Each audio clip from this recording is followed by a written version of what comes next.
Welcome to episode 167 of the Left Behind Game Club. This week, we start part one of our two-part Chrono Trigger series. Let's get right into it. You're listening to the Left Behind Game Club.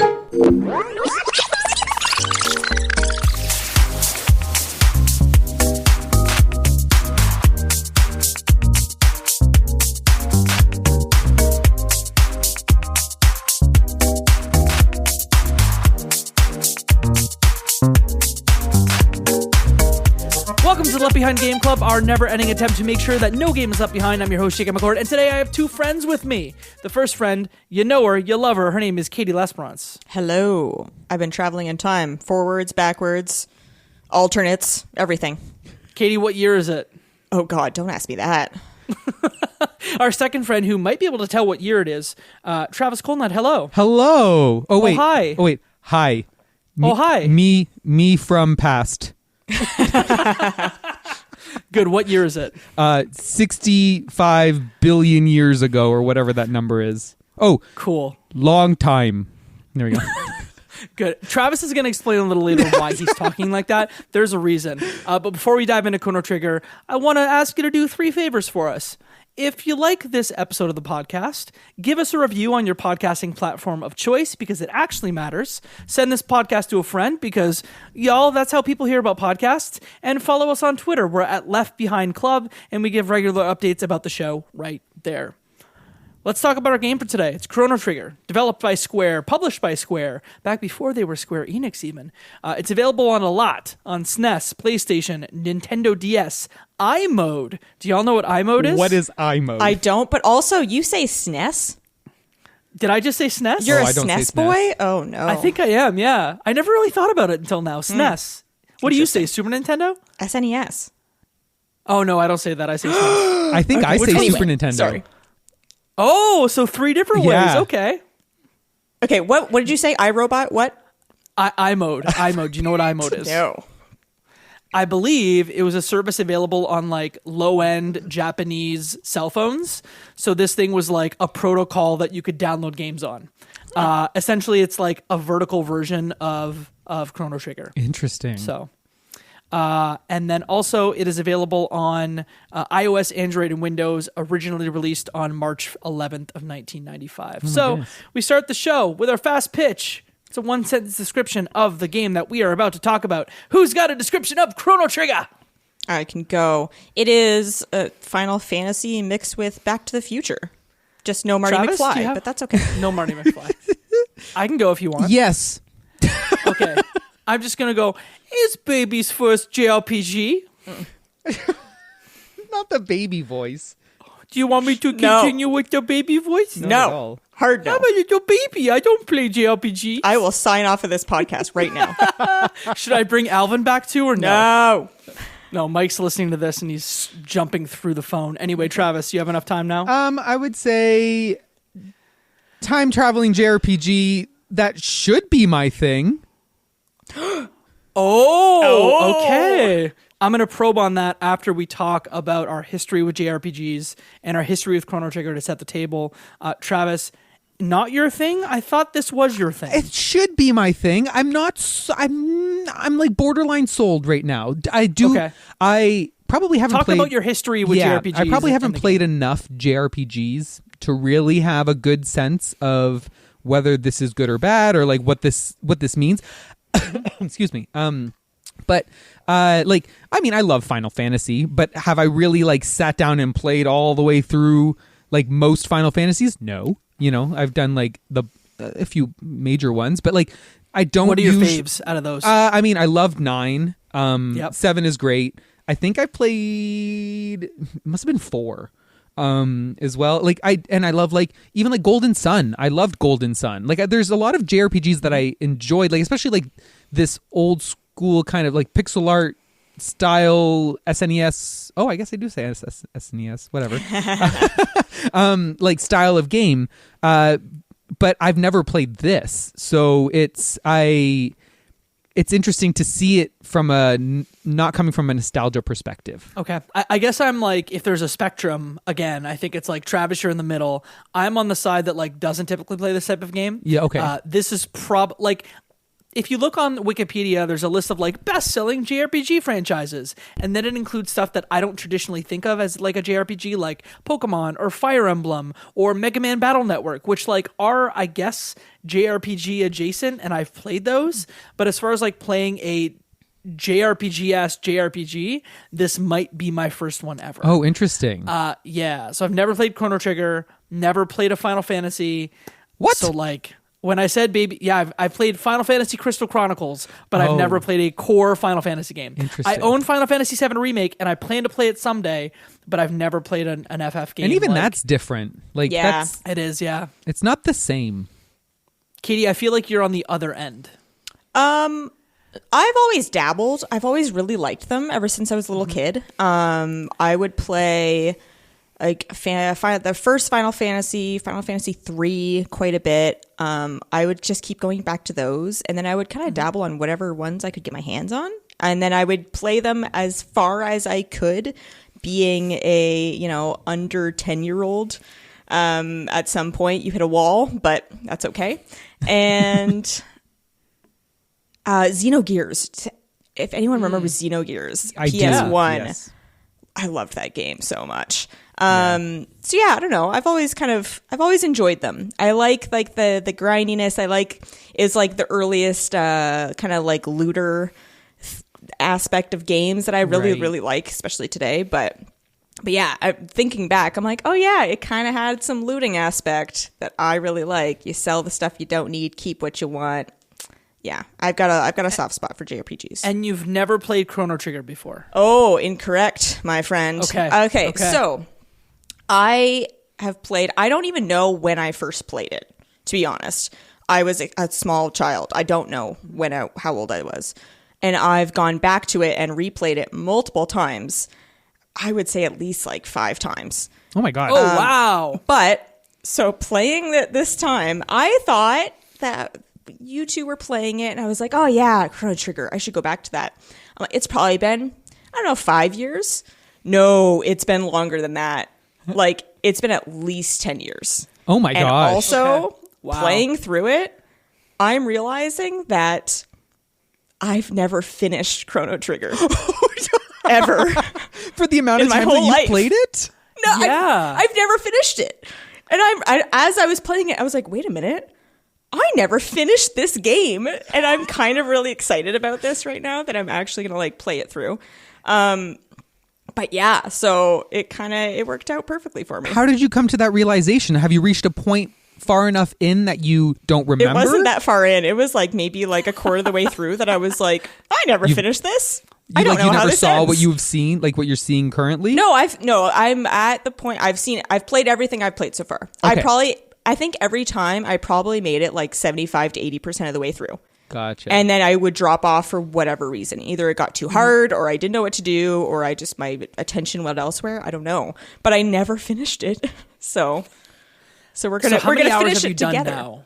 Today, Yeah. I'm probably at like 8-9 hours, but I'm like over halfway through because Okay. I'm moving at a pretty good pace because I And know how are you to play playing it? I am playing it on the Steam version on PC. Okay. That's the version I'm playing as well. And then we're going to talk briefly about the versions, because if you're interested in playing this game in 2023, there are multiple ways to play, and some of them are not as good as others. Interesting. I'm also playing it on PC on Steam Deck, mostly actually like plugged into my TV. And I'm about 13 hours of the way through. I think I'm in the last third of the game for sure. Travis, I know you're playing it via the DS. Yes, I'm which I playing it on guess is DS. The ultimate way to play. Yes. Something about that, I just I love know. it. It just I'm playing it on sounds DS. really good. Yeah, I'm about 8 hours in. I think I've reached the halfway mark. I don't think I've done a lot of dilly-daddling. I think I've gone very much like go here, go there, go here, go there. Like I'm following what I think I need to do. I've checked a walkthrough a few times just to be like, am I like, what's the chapter? Like, how much farther do I have to go? So I want to say I'm nearing the halfway mark. You guys will probably let me know. Well, I'll compare it versus you guys, but yeah, I'm playing it on DS, which is fun and like kind of interesting at the same time. Like having the two screens is really cool. Like So how does it make use of the two screens? So the top screen is like the game itself, and then the bottom is just like an always active menu, so that you can just like, I don't have to like press up, I don't have to open a menu, I can just like tap a button and like open up this or open up that. I'll double check right now, I have it because the beauty of it is right here in my hands. Wow. So I'll double check real quick and see, because I know that like the menu is there. It's kind of like, I think the map is at the bottom too. So like the map is always open on the bottom screen, so you can kind of just see the world and like the spots on the destinations that like you've maybe checked out before, and stuff like that. But otherwise, I mean, there's really not much else to it's not like it does anything crazy special with it. So like I have like, you have little buttons on the side for all the different menu options. You can like save. You have a world map in the middle, and then along the top you see your character's like health and MP at all times. So you kind of just see it, and then the top is the actual like game itself, which is cool. But it's not like it's like revolutionized because it's on the DS or anything like that. It sounds like in my research, like the Super Nintendo version is obviously like the original way to play. But if you can't get the Super Nintendo version, then the DS version is the best port, only because it declutters the UI. And then besides the music being a little downsampled, it's essentially the same game. Interesting. And it actually brings in some of the cutscenes from the PlayStation version that were very good. So there are cutscenes in this thing. I didn't know if you guys had cutscenes. We did, but they don't look great. It's honestly like when you try and upconvert like 480p to high def. Oh, I see. And this is just a little tiny 3DS. It's Akira Toriyama, screen. right? What's that? I don't know. Akira Toriyama did the creator of Dragon Ball, did a lot of the cutscenes for this one and a lot of the character designs. Honestly, it kind of looks like it. You're when the talking cutscenes anime happen, now. Yeah. I don't know. I mean, it kind of looks Dragon Ball-ish to me when the cutscenes happen. So yeah, they look great. It was a dream team of different folks involved in like Square and anime, and so like there's one person who's screaming at the speaker to be like, "Hear the name of the people," but it's like folks that did Dragon Quest and Final Fantasy, and then Akira Toriyama who did the character designs for Dragon Quest and Dragon Ball, which is why it kind of looks like Goku, right? The main character. Yeah, I see it. But yes, the DS version, the best version after SNES, and then the PC, Android, and mobile versions are, I guess, the one after that are best. Although the mobile versions, the UI is a little bit cluttered. The PlayStation version, my understanding is it's the worst way to play, only because there are a lot of load times. Really? Yeah, load times between some of the battles at times. Really? That can get quite annoying. Yeah. How? So that's my. I don't can't know. handle it. Said, it's too much. Yeah, it's too much. It said sometimes there are 7-second load times between some of the battles. Yeah. I would imagine we're talking like some of the like boss battles and whatnot. Right. Like, that's what you're gonna get. But it's mostly like when you're moving between spaces is the big like load time. Or like world screen, like settings maybe, like from one screen to the next screen when you're walking over. My research said like when you walk between overworld spots, and then also between battles there's a small bit of loading. Interesting. That's insane to me because like, not to get too far ahead, but the way the battle system is in this game, it's so much more different than, let's say, a Final Fantasy that has like an elaborate, so long intro to every single like random battle, which is annoying. It's one of the things that turns me off of like Final Fantasy is like Final Fantasy 7, you're like staring at the screen forever. This is like instant. Like you see the enemy, you can dodge the enemy, you get to it, and then it's like here, instant battle. The idea that like the battle just suddenly like pauses for like 7 seconds to wait just seems insane to me. It seems like the 7 seconds is more for the overworld changes, but it sounds like there is load times between the battle, which even if it's 2 seconds sounds insane. Yeah, it needs to be seamless for sure with the way they're laid out. Okay, I've always been calling like all JRPGs like ATB battle systems, like active time battle, which like I'm so wrong. Like it is wait versus active, and you have the choice in this game, and it's entirely different. Katie, do you mind explaining like the difference? Absolutely. Or the distinction? So the like OG classic JRPG is turn based. When your characters will get a turn may change depending on their character's speed, but once a character's turn has come up, you can sit there and think through what you want to do, like as long as you want, traditionally, and nothing else will happen while you're deciding on your action. Whereas Chrono Trigger, and I'm probably wrong, maybe this happened elsewhere. I don't know the entire history of JRPGs, but one of the big things about Chrono Trigger was that it had an active battle system where you have to make very quick decisions when your character's turn is up, because if you don't, like, the enemy is going to attack you while you're thinking it through. Like, they'll kill you if you just sat there. And then you have aspects with different characters, and if you have multiple characters who are ready at the same time, you can do different things. It was a big deal at the time. Now, not really. Now it's like pretty common, but yeah, it was wild. And also the way the battles are laid out. We'll get to that, but that was new too. As someone who has not played a JRPG before, I would say I was surprised and delighted by the active battle system, because when I started, I was just like, oh man, if I have to go fast, because I usually like to think about, like, I'm used to Fire Emblem. Yeah, exactly. Gotta go fast. I'm used to TTRPGs, right? Like Fire Emblem, where I can just take my time, try different like maneuvers around the battle. But like, you have to make split-second decisions, or else, especially bosses, will come in and hit you with extra like attacks. So pleasantly surprised.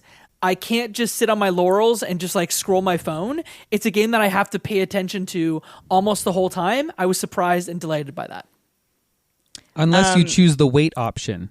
Yes. Did you do that, Travis? Yes, sir. Oh, okay. You know me. Okay. Like, I've already talked about how much I love like turn-based tactics games.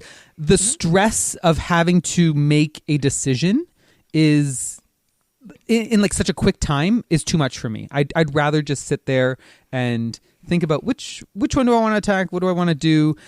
It's making me probably take my time with the game, but I like the idea that I'm just like sitting here. I probably could turn it on. I think at this point I probably could do it. Like, I could switch it over, because I feel like, but when there's a new move, I'm like, I don't know what that move does. Who is this going to attack? Like, I don't like the stress of like the time that needs to be taken. So yeah, no, I have it turned on to wait right now, where I just kind of sit here and think about my next move. So I can understand that, because as I'm playing this, I'm enjoying what I'm doing, but I am also thinking like, oh, it'd kind of be nice to play like a traditional one. Like, I'm literally thinking about playing like OG Final Fantasy again, because I'm just like, I like it. But I generally speaking prefer games that require my like attention and focus. Like, that's just how I like games to pull me in and make me not look at my phone and go like, no, this is what I'm doing right now. And I have to put my full attention. And then I'm planning ahead too. I'm thinking like, oh, like, I should have enough time to do this. And I'm thinking 3 steps ahead, and I like it. But I get the, like, you also like to perfect everything, yes, Travis. You like to have everything like exactly the way you want it. So you're like, nah, I'm going to think this through. I want it to be efficient. I don't want to waste my MP points, like my magic points. I don't want to, what is it? Magic. I think it's magic points. Mana? Maybe it's mana. Everything says is magic. Like, they always refer to it as magic. So I always think of it as magic points, but it's mana points. It's magic points. Okay. It's magic points. In this case. Yeah. So like, I wouldn't say though that I'm sitting there waiting forever. I'm actually like making my decisions very quickly, because I don't know if it's not that I don't understand the battle system. It's just that sometimes, like, while I'm making a decision, an enemy still attacks, but I think it's because the animation just hasn't happened yet. Like, it's like, oh, my character is ready, but this enemy is still attacking, and then like there's just a slight delay. Like, that turn was still the enemy's turn had happened. And exactly. It's almost like one character's magic move was so long that another enemy was active, that then another character became ready. So like, the dominoes are falling. Yes, and that's happening sometimes. So I still have this sense of like, I need to make decisions, and so I typically, and honestly, I don't find the game too challenging so far. So like, I do find that I'm just kind of making quick decisions without really thinking them through as much. I probably could turn on the regular battle strategy, but I do kind of like the idea that I can just kind of leave it if I needed to. I like that we've just jumped head first into this gameplay discussion.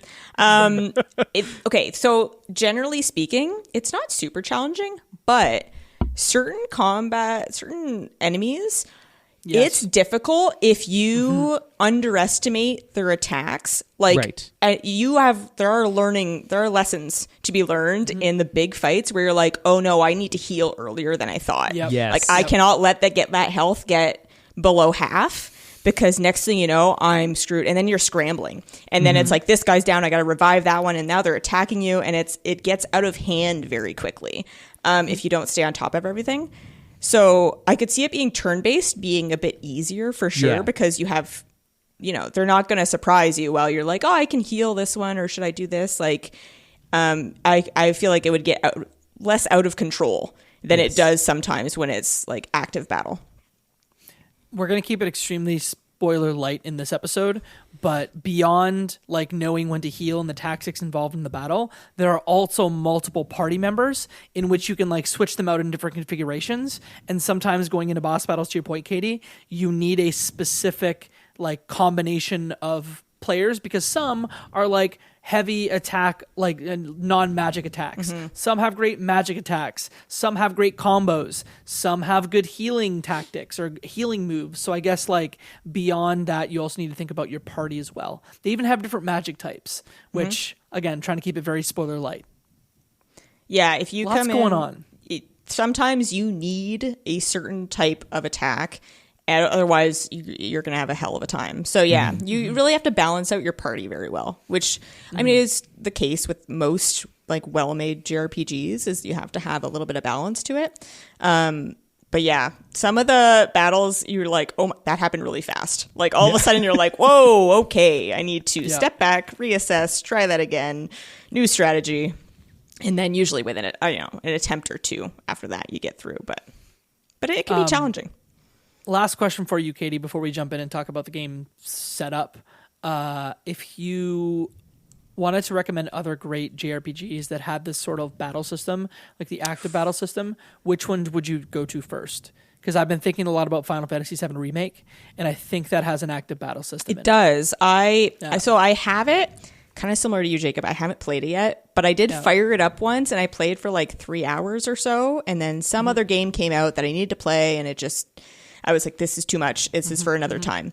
But yeah, no, that has, I would say it's very similar to the Chrono Trigger battle system. Which is funny, because I've played a good chunk of Final Fantasy Final Fantasy VII Remake, and like I love the battle system, which is kind of hilarious. Even how the enemies are in the world too. Yeah. It's very similar. Yeah, and you can kind of run around if you want to. Like there's no like lead up. It just starts right then and there. It's kind of nice.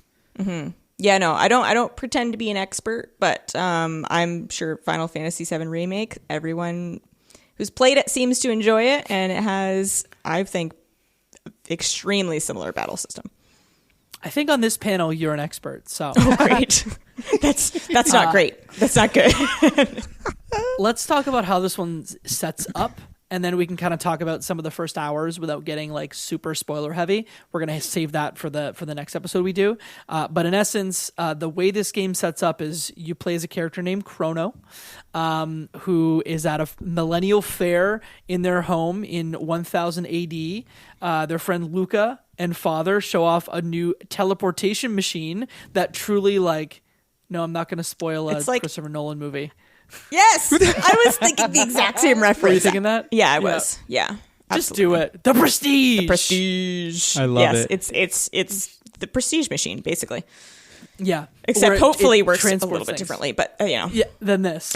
And then mishaps happen, and yourself, Luca, and then Marl, who is someone who is then revealed to be a princess, to be royalty, get transported into the past. And then have to find their way home.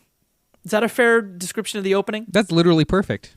Pretty much. Sweet. Yeah. In the beginning gives you like a little bit of some mini games. You can like run around the fair a little bit. And then things that you do in said fair will come up not too long later in a way that you don't expect. No way.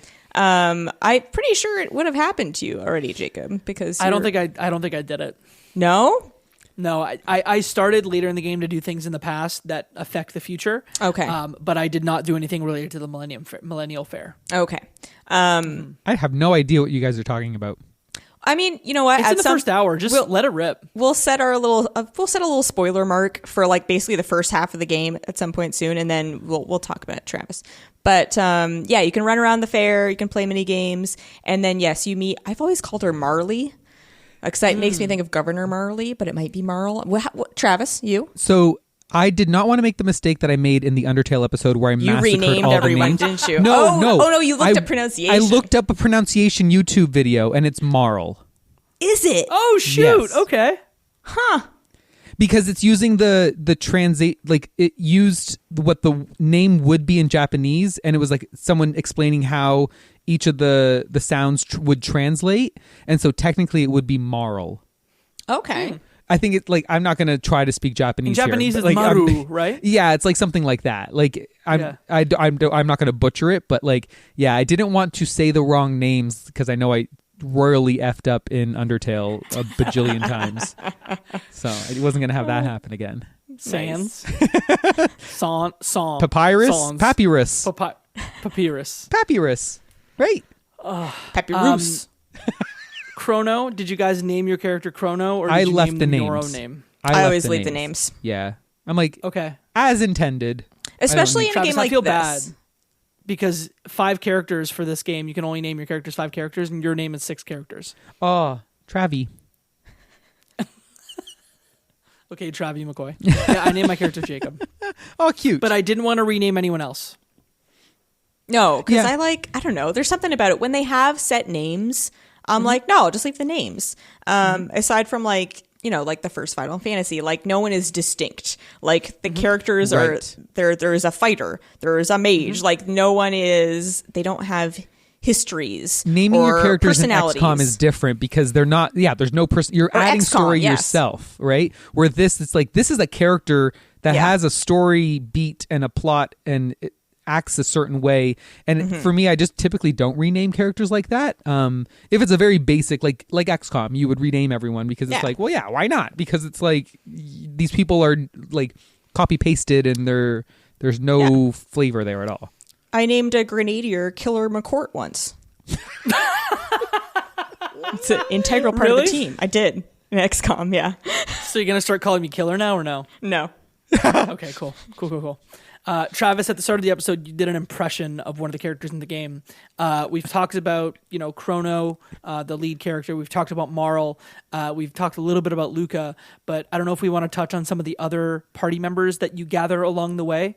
One of them being a prehistoric cave woman named Isla. Yes. Is she your favorite? I do love Isla. Katie, was this the person that you knew I was going to love? Because you told me there's someone in this game that you will love. And once I met Isla, I was like, I think it's Isla. If there is a woman who is very blunt and Yep. has like some like sneaky wit, that's Travis's favorite. Yeah, every time. love it. As soon Can you guess my favorite, Katie?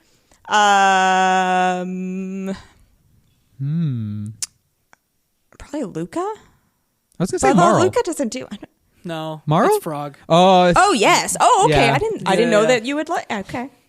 Yeah, it's more like, who is this frog guy? And then you find out his tragic backstory, and then I'm like, oh no, he's me. Yeah. No, I would be the frog boy. Frog's great. The whole Yeah. every time I've replayed this game, I'm like, when do I get Frog again? Like, and then I'm always happy. I'm happier once Frog is part of my peeps. And my understanding is in some translations of the game, they've like relocalized, I think, the DS version. In some versions, he speaks in like Shakespearean language in some ways as well, which I kind of liked. I think he speaks like that in my game. To be honest, I haven't gotten far enough where he's joined my party yet. Like, I know he joins, but I haven't gotten that far yet. So Now that you mention it, you're right. I feel he's not talking like that, right? For us, Jacob? No.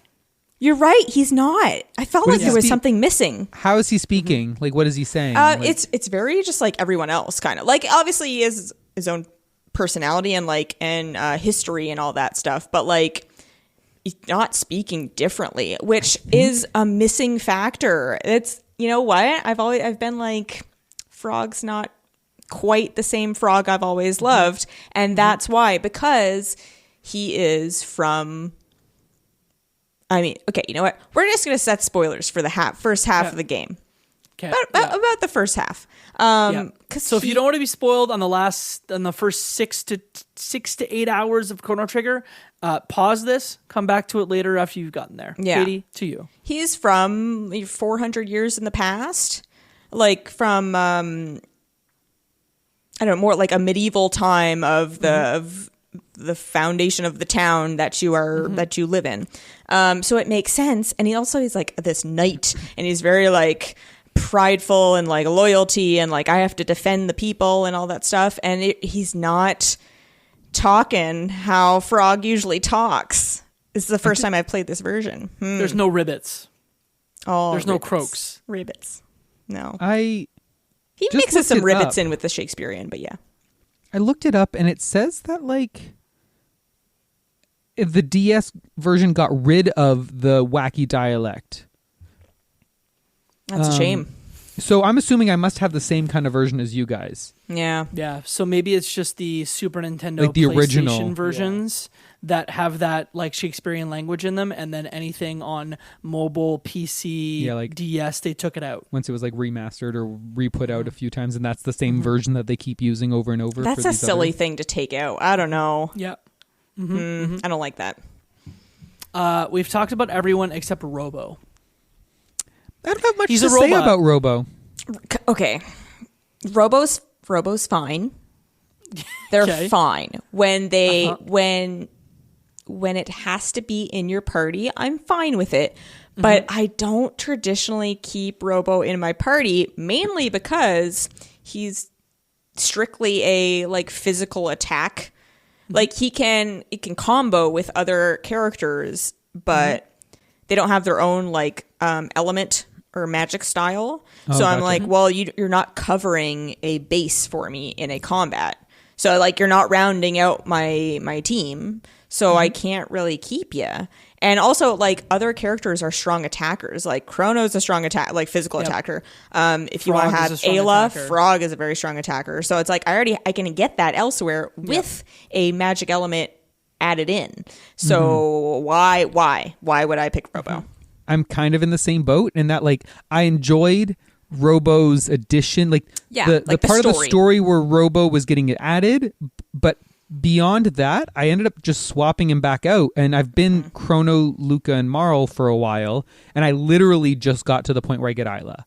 Like that's where I'm at in the game. That's as far as I've gotten. Okay. So she is now part of my party, and we're going off, but like I haven't gotten past that point yet.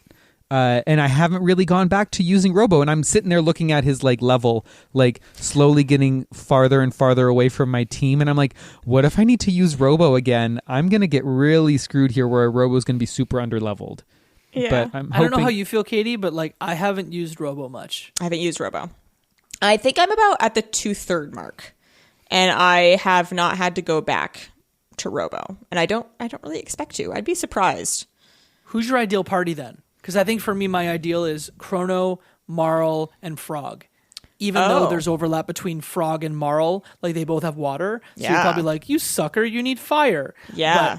But I just like, they both have healing. One has ice, one has water. I like the combos they can do. So I'll take the overlap. No, I'm currently rolling with Chrono, Luca, and Frog at the Okay. moment. Because Marl was great. I like the spinning healing thing where she heals everybody. Aura Yeah. World. Love it. Yeah, it's great. But I'm like, but I like that Frog can attack so strongly, so I'm taking that. And also, haven't used him. I just got him, so he can heal. I'm like 98% sure Frog? that he can heal. Yeah, Frog can heal. Yeah. So yeah, that's the crew I'm rolling with. We'll see if anything changes, but Yeah, I'm like, when I had to make a choice as to who I'm selecting to have come with me, I left Marl when I'm going forward with like Luca, Chrono, and Isla. I'm like, oh, sorry, Marl. Like Marl was also the one I dumped when I got Robo too, when I finished out like the Robo like kind of story beats there, because I find like even though I like Marl, and every time I leave her I feel bad. I'm like, she just wants to have fun. She doesn't want to be a princess. She's just like, I don't want to be a princess. I want to be on an adventure. That's true. And every time I leave her behind, I'm like, she doesn't get to go on an adventure. But Luca is just, I really like Luca too. Like that just gadgety like girl is just kind of fun. I like. Yeah. Also your style too. Also my style. That's the thing. Like Luca is also very much like my kind of style. Honestly, Marl's kind of my style too. Women in general are just kind of my style. But like I would find that like, I like that all of them are very different. Like a game could easily fall into the trap of like, oh, and here's the girl. But like literally your first two main party members are female and they're like very different. Like, and they have backstories. They're distinct with distinct personalities. Like all the characters are totally distinct and like think of things differently and will interact with other characters a little differently. And it's something I've always really appreciated about this game, especially like early, 95. To that point, it played a lot like your OG JRPGs, which are just like, oh, build your party. You got your fighter, you got your white mage, you got your dark mage, you got your, your thief. And like, they don't really talk. Whereas this is a story. Yes, as there's a story being told here. Yes. This game is approaching 30 years old. That's nuts. So which is nuts. I think we have to cut it some credit. Yeah. I did look it up because I was curious. Did y'all know GameRankings.com, that website back in the day? Maybe. It got bought by Metacritic, and it's not the same, but like that was the place where you'd be like, cool, what are the best games of all time? What are the best games of the year? Like it was attached to GameFAQs, and so you would get your facts, and then you would see like how reviews were. This game reviewed at a 92, at least on the DS, so like it's incredibly well regarded. And I think that regard has kind of kept up over time. Whenever people go like, best JRPGs of all time, this game is typically in that list. Yeah, that makes sense. Okay, so we talked about the characters.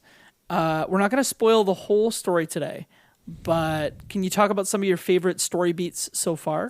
I will say, just before we hop into that, last thing on kind of the gameplay is that we mentioned it slightly earlier, but the thing with the enemies being on screen before you interact with them, like they are a part of the world. You can see them. Yes. Sometimes they ambush you, like, and they force you into combat. But for the most part, like, you can see where they are, and if you bump into them, you will like initiate combat, but you can kind of like run around them if you don't touch them and just run through the area. My favorite part of the game. It's so nice It's so nice. and also the going through the overworld, like the overmap from the market to going to the inn, you're not going to get attacked by some random enemy. Like, no, the combat is restricted to these certain areas. One of my least favorite parts of like old school, like Final Fantasy, like walking through the overworld. Backtracking sucks. Yes. And then like you're just getting attacked constantly. It's honestly the issue I have with like old Pokemon games too. It's like you go into a cave and it's like Zubat, Zubat, Zubat, Zubat. And it's like no more Zubats. Like I think I would be super annoyed if I had to sit there through a whole action screen happening each and every single time. It's just like instant. And it's nice. It's fast. I like that about it. Yeah, you trigger the combat, they run out at you, and like the commands pop up instantly. Your like stamina meters start filling instantly. It's same thing as earlier. Since then, it's probably not as novel, but at the time, it was super novel. I was like, wait, I can see them. They're right there, and I know what I'm gonna fight. Like it still makes me happy to this day, even though it's like I said, it's not as new, and I've played it many times before. But I'm still like, this is great. Yeah, I have definitely skipped battles when I had to retrace my steps and be like, oh, I'm going to grab this item that I missed. Or like, hey, am I going the right time before I started using a walkthrough? And then you just skip through the battles. It's lovely. It's lovely. Favorite time periods, favorite moments so far? I will say, okay, and I've mentioned this multiple times, typically I'm not a fantasy person. And typically like the beginning first little bit of this game is very much like you're in the past kind of fantasy world, and you go even farther into the past fantasy world, and I'm like, okay, this is fine. Yeah, you're not a swords and shields kind of guy. Not whereas really. That's my jam. But yes. So, but then the first time you go to the far future, the game takes such a shift, like tonally, like musically, everything. Like everything about the game just feels desolate. Like that wasteland of an overworld map, and like you're talking 2300 AD, I think is the period you're talking about. And it's like you just the way that the game is able to convey a lot with so little in terms of like pixels and restricted like ability to like play certain songs, like just the way the tone shifts so drastically. That's where the point where I was like, oh, this is interesting and different. If it was just more of the same, like swords and shields, like fighting different enemies in the past, I probably wouldn't be as like enthralled. But because of that time jump to the future, I had not seen something like that before. And I thought that was very interesting. And that's the thing that kind of keeps me going, is like I'm ready to be surprised, like going forward into like, give me another time thing, like, okay, interesting, I kind of like this. I want to see how the worlds kind of interact a little bit more, because I haven't seen that too much for where I'm at in the playthrough. But yeah, that first time you really go to the far future and you're like, oh God, I screwed up. Like I should not be here. This is bad. Yeah, you feel like you don't belong. Yeah. It is such a stark difference, and it's really mainly, like you said, color palette, what everyone's wearing, how everyone talks, how everyone's kind of like succumb to this like depression, like post-apocalyptic depression, where they have almost no hope. But the layout it's not very different. Like you have your little town areas, you have your what are in the past forests that you have to get through to get to the other area. In this area, it's like ruins or something. They're not, the differences aren't that stark except for those few things, but those few things are so different that it really lands. Also, it sets the stakes. Yes. Like it actually gives stakes to what you're doing. Whereas before it's like, okay, I'm running around, I'm fighting things, like who cares? But it's like, oh no, we have to figure this thing out because this is what's going to happen. Because this place is terrible. And which you don't get very often in a lot of JRPGs. You're just kind of moving forward and you don't know what the end is going to be. Whereas this, you know what the end is and you need to change it. And I think that's the interesting thing. Lovely. Yeah. It's just so weird because it's like I think of a JRPG and I kind of think of like old school knights and swords and magic and all that kind of stuff. And to then just take those characters and transpose them into a world that's like domes and robots and like weird mutated creatures. Like that's basically Mad Max, for like lack of a better comparison. Yeah, It is. That's the thing. But it's such a shift in terms of genre that like, yes, sci-fi and fantasy get lumped together all the time, but like they feel very different. And the game does such a good job of making that feeling like different than what you had experienced up until that point. So that's the big one for me. And I don't know what I was thinking going into a game named Chrono Trigger. I literally knew nothing about this game. Like I didn't even know that there was a like time travel element to it, but I should have known. The first couple hours of this game, I was just like, man, why did I sign up for this? This is not for I know. me. I was so worried when you started tweeting about like, so this is a classic, huh? I was like, oh God. Oh. Yeah, Jacob's trolling already. Honestly, I was hoping. Did you just give me the finger? What? No. Did you just give me the finger? Of course I didn't. I would never. Well, I would, but not right now. So originally, this pod was just going to be you two. And then I happened to be like, you guys keep talking about Chrono Trigger and like, you're making me want to play it. And then I was just like, I'm going to play it too. And then not with the goal of like getting on the podcast, but then Jacob was like, do you want to hop in on this? I'm like, sure. Apparently I have to, because I have to rescue everyone from the terrible negative takes that are going to happen. And I can understand having a different perspective playing this game modern day as opposed to when you were a kid. It's totally different. It's a different experience. But still, I was like, I will come on this pod. Yes, please. Because again, I need to, lift the mood a little bit. I'm glad you came around a bit. There were two moments that like kind of brought me around. The first moment was exactly the one that Travis went through, where you go to 2300 AD for the first time, and I'm like, oh, this is not just medieval times. This is not just magic. This is the future too. Cool. And then there's the frog backstory, and that's when I was like, oh, even though this game is almost 30 years old, like there's a lot of backstory here that I wasn't fully expecting.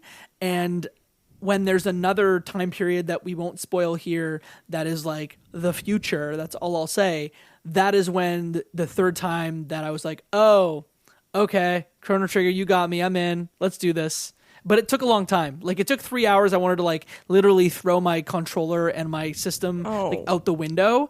And then I got through that first 3 hours and went, oh, okay, this is not what I expected. And then it kept getting better. And it probably took 8 hours for it to get, like, really good. Now where I'm just, like, every night playing it. And I had to slow down because I was afraid I was going to beat it before we did this.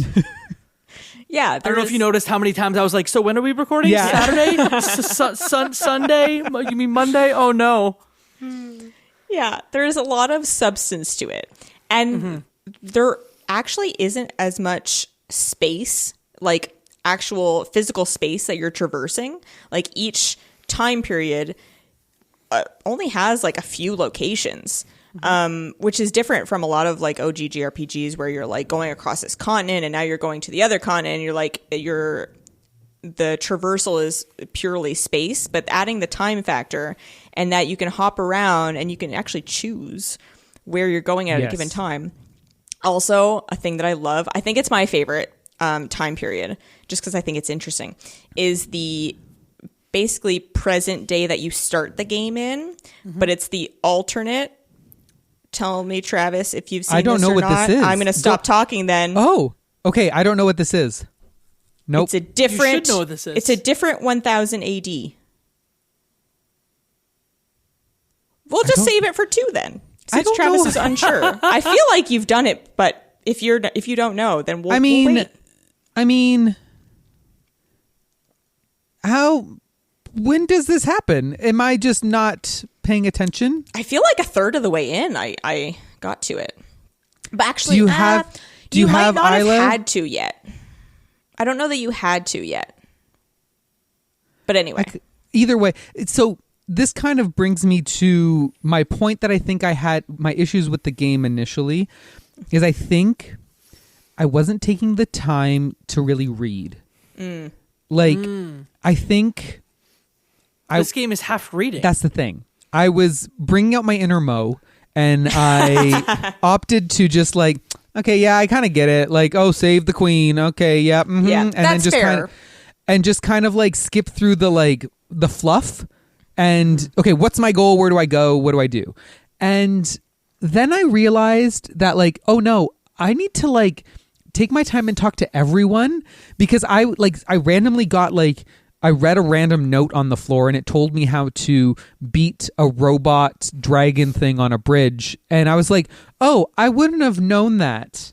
And I would have gone to that fight and I would have been sitting there like, what do I do? And then looking up a walkthrough on how to beat it, had I not stopped and read that note. And then I was like, oh, I kind of need to like talk to more people and read. So now I'm actively like taking notes. I mean, I typically take notes when we play games anyways, for this, but I am like writing down actual, like, oh, here's where I need to go. Like, here's what I got to do, so that I know where to go and what like information I've picked up along the way, because there's so many names and there's so many people and there's so many times that like, I know now that I need to go to the super far past to get this stone so that I can go into a certain timeline to make something happen with a sword. And like, I'm in the process of doing that.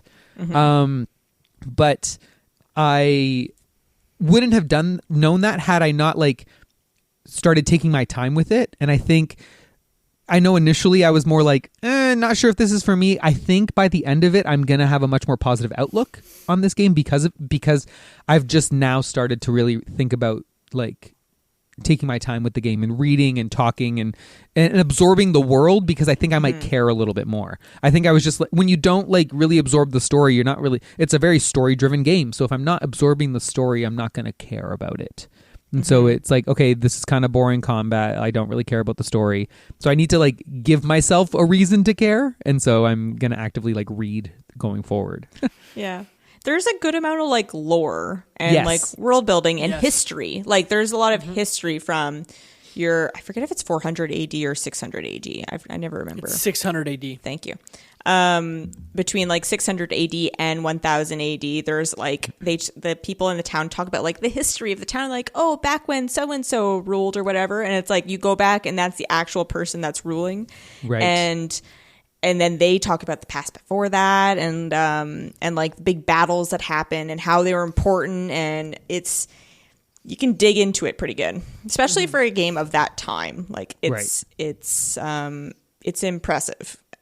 Right now, again, today, it's not wild. Like you wouldn't be like, oh my God, there's so much lore. You'd be like, yeah, this is like not expected, but like a not unusual amount of world building. But I feel like at the time it was a lot more than usual. Is it fair to say that like this game is the basis for why a lot of stuff going forward has all these kinds of elements, right? Like it's this game that kind of changed what you could do with a game like this, right? How many games do time travel like this, though? I can't name many. I don't know if I can name any off the top of my head. Where you can go back and like do things and that'll affect other things. I know. Yeah. I'm trying to think. The only other one I can think of is Legend of Zelda: Ocarina of Seasons and Ages. It's a DS or Oracle of Seasons. Oracle of yes. It's old like Game Boy, one of the Game Boys.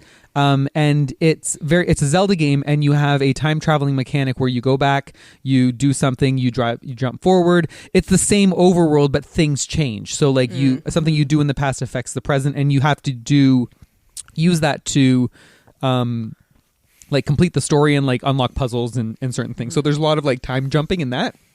But that's honestly the only thing I could think of. I mean, like that could be maybe comparable. Life is Strange kind of has that a little bit.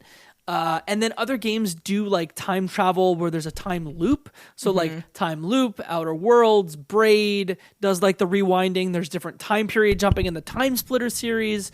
But like I can't think of anything like this. Yeah, where almost the entire game is told on a linear like timeline. Yeah, and you can go to like whatever time you want. Another thing that's impressive to me is the way that you kind of get led through the game, even though it's not specific. Like it doesn't shove you into the area that you're supposed to be, but somehow I just end up being there. And I didn't know if that was a reflective of me having played it so many times that I'm just like, oh, I'm just I'm being kind of, without me realizing it, being shuffled to the right place. Or if it's just me knowing where to go and ending up there. So I was curious with you two, like if you just find you're kind of naturally going to the right place, even though it's not obvious. Yeah, I think the game is pushing you in a direction. It feels that way to me because I don't feel like, even having not really read early on in the game, I still was making progress. Like I had a little gap where I didn't play for a bit, and I went back and I was like, I don't remember what I need to do. And so I went around and I talked to everyone. And then I remembered, but I still felt like the game, once you reach a roadblock, you go to that area and you're like, okay, why can't I go past this point? And then you're like, okay, this is what I need to do. The game is kind of pushing you. And yeah, but I feel like it's in a subtle way. Yes. I did like, right before, I needed to still go back to, I want to say, like 600 AD, but I ended up like just exploring when I first got access to the end of time and going all the way back. But when I went there was nothing, I couldn't do anything. I was like, oh, like I literally checked out every location. There's nothing that I can do here. And I realized, okay, I'm not where I'm supposed to be. But I kind of liked that the game let me do that. As opposed to like, oh, this portal's not active yet. It's like, no, I'm like, no, I would rather just explore. You know, like in terms of like JRPGs that do this, like Pokemon nowadays very much like blocks your access to the next area that you're supposed to be able to go. I would much rather like go to an area that I'm not supposed to go, learn my lesson, and then turn around. Because I feel like that's just more natural rather than a game that's like, oh, this way is blocked for some unknown reason. You know, it let me like explore and realize, oh, I need to actually go do something else. I'm not where I'm supposed to be. I tend to agree with you both because I have a walkthrough that I'm using, but I'm really just using it almost like guardrails to say, like, if I spend too much time figuring out what the next thing is, then I'll use it. Or if I can't figure out my way through a certain area, I'll use it. But the amount of times I've had to use it to really get out of a bind is less than 5, because as you've said, this game really funnels you in the right direction, and you just know, even by some of the cues that the characters share, of like, hey, we need to get a stone for this sword that isn't in this time period. It hasn't been available for many, many years. Yeah. Wink. And it gives you a lot of that to kind of push you in the right direction.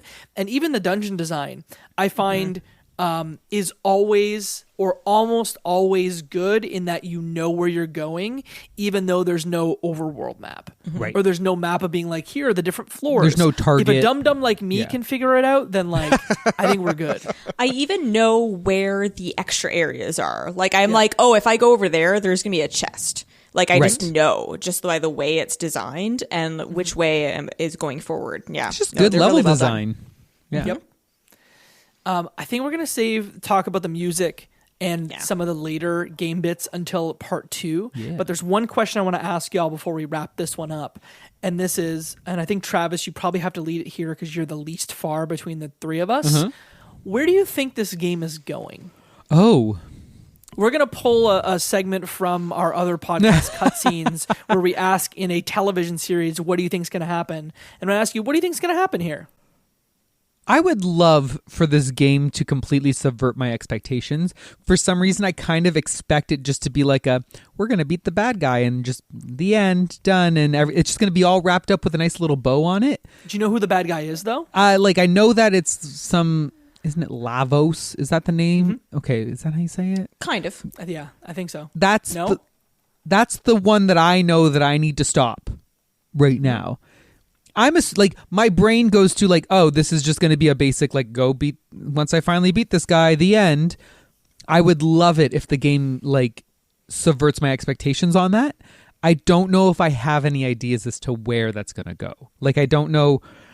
Then again, like, I would love it if I saw, like, oh, I completely messed up the timeline and, like, things are just, like, way worse. You made it worse. I made it way worse, and then the game is over. Like, I would love that too.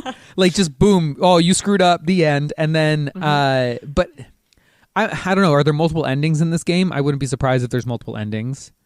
Yeah. My understanding is that there is. Oh, okay. So yeah, you can actually, and again, this is spoilers for probably the first third of the game. My understanding is that you can actually go and beat Lavos at any point in the game. But you get a different ending depending on where you are in the actual game story. Oh, interesting. See, I didn't know you could do that. That's my understanding on it. I haven't spent a lot of time in that hub area, so, like, I don't know, but, like, I would assume, like, everything will be wrapped up in a nice little bow and everything will be hunky-dory at the end and everyone goes back to where they belong and everything, the timeline is corrected and happy, yay, good day. I would love to be wrong, though. Katie, you're smirking hard. Please help. I think you're basically right, like, on average, right? Again, I never finished the game, so who am I to talk, right? Jacob, you go first as far as, because I have played it in the past further than you have, but. So Travis, how far what do you know about Lavos? Nothing. I think he erupts out of a big volcano thing looking, because I saw that on a screen in the far future, and then that was about it. I think someone created him, and I think I need to deal with him, but I don't remember the details of that either. Okay, Jacob, why don't you just general what feelings? If you want to spoil story some stuff, beats, like, but like, I'm not gonna. I can always turn off my earmuff it. I can just mute you both. I could. The power of technology. Yeah, can you mute us for 30 seconds? Yes. Oh, you just hand wave. I'll give you a thumbs up when you're good. Hand wave at me once you are all good. So Travis doesn't know what Lavos is. He has no clue. I'm starting Do you have a clue? I mean, I do, but now I don't know. Again, last time I played this game in the same place. Was like 10 years ago. I mean, yeah, that the one guy made Lavos, that Magus. But also, Lavos is kind of an alien too. Yeah. Yeah. Travis Okay. doesn't know that yet. Yeah. Yeah. So I can't really tell. Like, I don't want to spoil any more because we already know what Lavos is. Yeah. And like, I'm really far. I'm really far. You're further than I am. Yeah. I'm like final 5 hours far. How much past getting Frog as a permanent party member are you? Far? Oh, okay. So I just got Yeah. Frog, I'm and probably 5 hours ahead of you or 6 hours ahead of you. I remember a little bit past where I am, but Mm-hmm. beyond that, I don't know. I So- remember failing. I remember failing so many times to beat either Lavos or I think Magus. we can bring Travis. We can bring Travis back now. I think. I think so. But yeah, I failed so many times that beyond where I'm at is starting to get fuzzy. You can. Yeah. I'm You're just good. saying that beyond where we're at, where I'm at right now, it gets fuzzy. I have a general idea. I remember where I failed miserably over and over again. And as a 8-year-old, I was like, well, I don't know what to do and I'm going to give up now. So I'm excited to get to that. That is my kind of feeling about going forwards is I'm just excited because I'm like, oh, I've never finished this. I'm gonna see it through this time and like see the ending, which the game for me gets better and better the more you play it and the further you get into the story. So I'm like, I'm assuming that I'm missing the best parts of the game. And I already liked the game. So yeah, I'm very excited to go forward. Yeah. I will say this one thing, and then I will not say any more because I'm way further ahead, is I think that this is going to be there's going to be at the end, like a multiple timeline of like jumping between timelines really quickly to like maybe beat the big bad, which we don't really know who the big bad is. Wink. But that's kind of what I'm thinking. I will leave it at that. Possibly. Any other predictions you want to throw out there? Or should we just leave it till next time? We'll see. I think we're Okay. good. I'm Okay. excited for part 2. Yeah. So, hey, in part 2, we're going to cover the entire story of this game. We're also going to talk about the music and then talk about maybe some of the reviews as well. So stick around for that. Come back, download it. It'll be available soon. You know what? It's the future. We don't know because we can't time travel. Ooh, That's right. Good. You can find all things Left Behind Game Club on our Discord at leftbehindgame.club/Discord. Jump in there, talk about Chrono Trigger. It'll be a great time. And then you can follow us on social. Left Behind Club on Twitter is the best place to find us. Y'all, where's the best place to find you on the internet? Let's start with Travis. I'm on Twitter at Travis Colnut, or you can find me in the Discord. Katie. I'm on Twitter. I am Lesperak, Lesperak. I like cat videos and talk about video games. If that's something you're into, this is where it's at. Good. Yeah. Our hashtag pet section of the Discord is very good. So come in Bumping and check right it now. out. Do you want a cat yet, Katie? No, I want one though. Okay.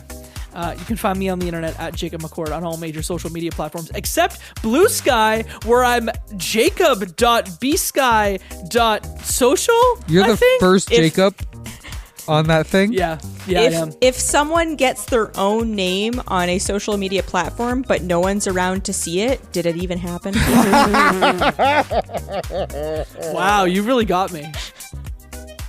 I'm sorry, I had to. Yeah. Well, on that note, we're gonna end the show. Shout out Mike Ruffalo. That, my friends, is one last game left behind.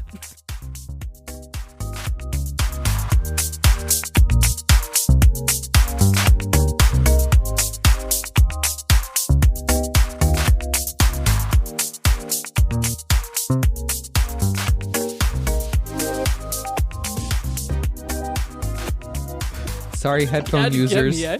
Yeah, had to get me, eh? I was like, oh, this is too good. I've got it lined It's up. too good. It's in the chamber. Yeah, I walked into that one. Yeah. So good.